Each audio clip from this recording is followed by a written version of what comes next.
Jangan lupa subscribe channel saya, Puan Tong. Terima kasih.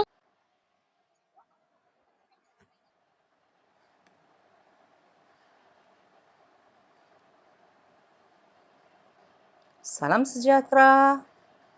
Hari ini anda bersama saya, Puan Tong, dalam mata pelajaran Pendidikan Seni Visual tingkatan 2. Di bawah bidang Sejarah dan Apresiasi Seni Visual, tajuk 1 iaitu Seni Ragam Hias Pengangkutan, Alat Permainan Rakyat dan Alat Domestik. Apa itu seni ragam hias? Seni ragam hias atau ornament ialah hiasan dalam seni kraf atau karya seni. Contoh pada kain puar,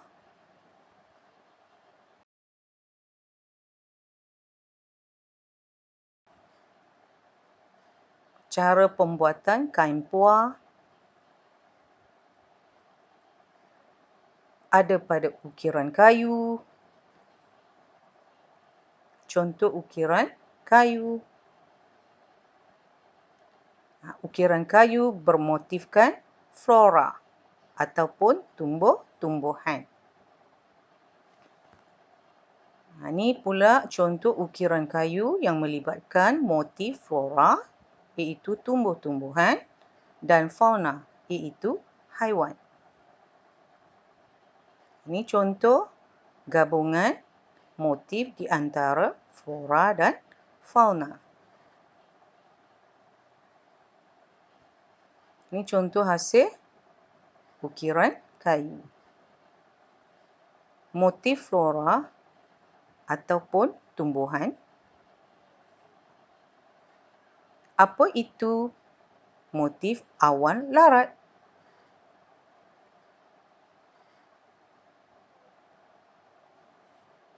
Contoh ukiran kayu motif awan larat. Awan larat sebenarnya ialah ukiran yang coraknya berkait-kait ataupun bersambung-sambung, berhubung di antara satu sama lain. Ini contoh motif awan larat. Ini pula contoh motif geometri.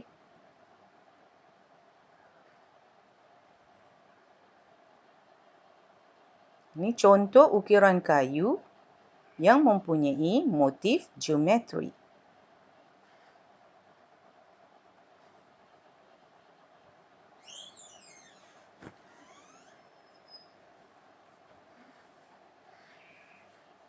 Contoh motif figuratif.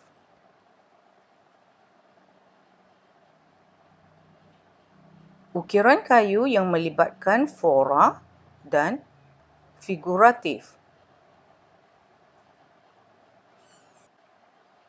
Seni ragam hias dalam tajuk ini menjurus kepada 3 bahagian utama iaitu 1. Seni ragam hias pengangkutan. 2. Seni ragam hias alat permainan rakyat. Yang ketiga, seni ragam hias alat domestik. Pada hari ini, cikgu akan menerangkan kepada anak-anak tentang seni ragam hias pengangkutan.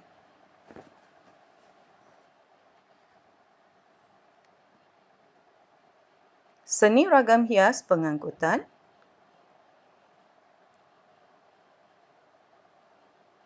di negara kita, pengangkutan yang sering dikaitkan dengan seni ragam hias ialah pengangkutan tradisional seperti becak, kereta lembu dan perahu.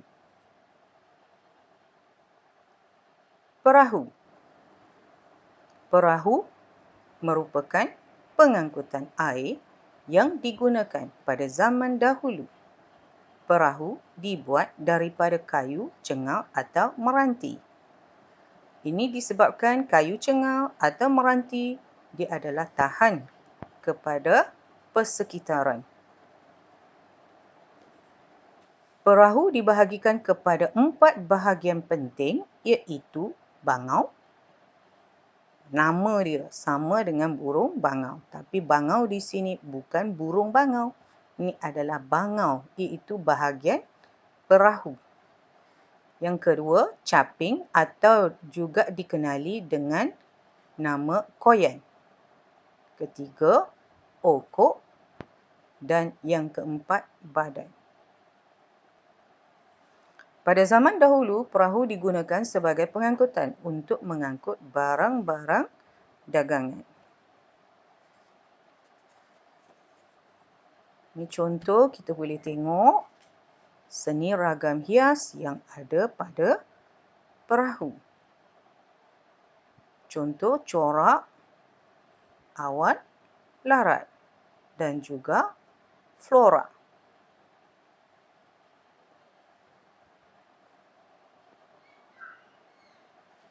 Okey, ada 4 bahagian penting pada perahu. Yang pertama, badan. Yang kedua, pokok. Yang ketiga, caping atau koyan. Yang keempat, bangau. Bukan bangau, oh bangau, tapi bangau pada perahu.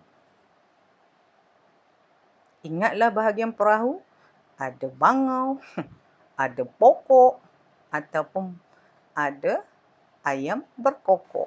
Tapi ingat, bukan pokok atau kokok, tetapi okok. Komponen perahu seperti badan, bangau, pokok dan caping biasanya dihiasi dengan seni ragam hias. Perahu yang dikenali juga sebagai kolek atau sekoci dihiasi dengan pelbagai warna dan ukiran di bahagian kepala yang digelar koyan atau caping. Koyan atau caping biasanya kita boleh lihat dia adalah dalam bentuk segi tiga.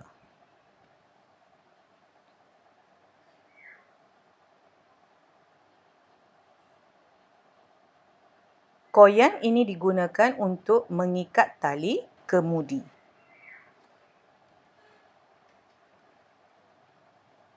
Pada bahagian badan perahu, terdapat seni ragam hias, biasanya corak awan larat yang menggunakan warna-warna yang terang. Bangau ialah ukiran kayu yang diletakkan di hadapan perahu. Biasanya mempunyai seni ragam hias, motif flora dan fauna. Saiz bangau lebih besar daripada okok. Contoh di sini kita boleh nampak motif flora dan fauna.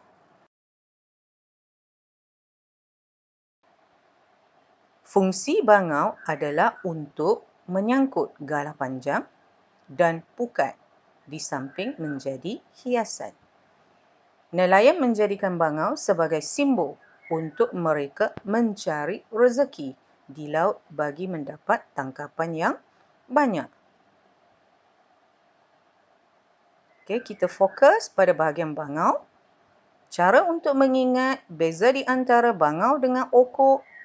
Biasanya bangau adalah lebih besar daripada okok. Bangau biasanya terletak di bahagian kiri kepala atau di hadapan perahu. Manakala okok terletak di bahagian kanan hadapan perahu.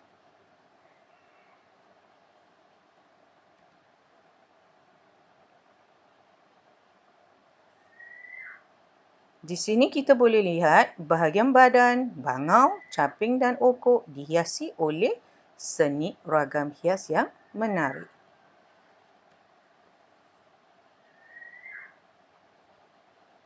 Alat pengangkutan yang kedua ialah kereta lembu.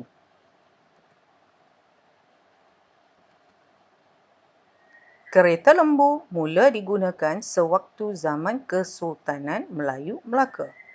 Selain dijadikan sebagai kenderaan pengangkutan, kereta lembu juga digunakan untuk mengangkut padi, rumput, kayu api dan sebagainya.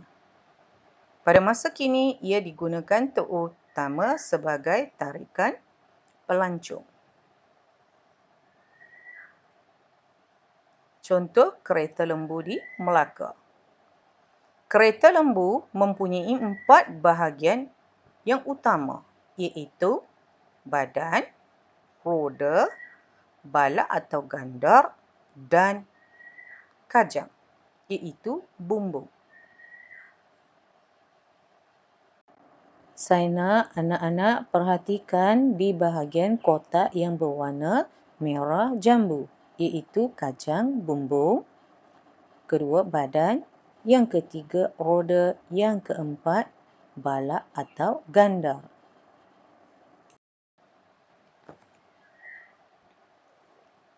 Kita boleh tengok kereta lembu mempunyai 4 bahagian yang utama, iaitu badan, roda, balak atau gandar dan kajang. Apa maksud kajang? Iaitu bumbung kereta lembu. Badan pula adalah susunan papan lurus seperti peti panjang dinding dari papan. Manakala balak pula ialah bahagian bawah badan kereta lembu, iaitu kayu keras. Roda menggunakan kayu cengar atau merbau yang dipasangkan di sekeliling gegantang besar.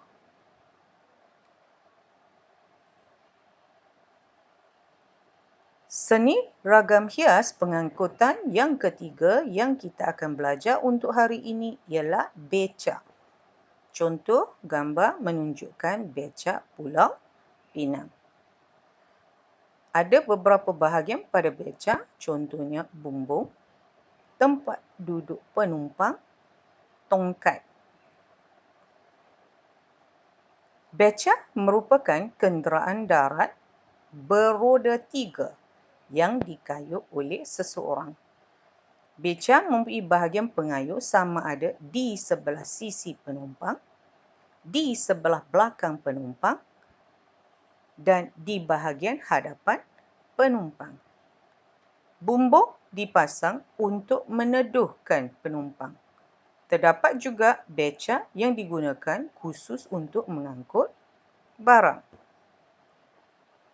Seni ragam hias yang ada pada becak dan kereta lembu biasanya terdapat pada bahagian kisi-kisi, belakang tempat duduk penumpang atau bawah letak kaki. Fungsi seni ragam hias ini adalah untuk memaparkan nilai estetik dan menarik perhatian. Gambar menunjukkan contoh seni ragam hias yang ada pada becak. Sekian sahaja untuk hari ini. Seterusnya, untuk sesi akan datang, kita akan belajar pula seni ragam hias, alat permainan tradisional dan seni ragam hias, alat domestik. Selamat belajar. Jumpa lagi.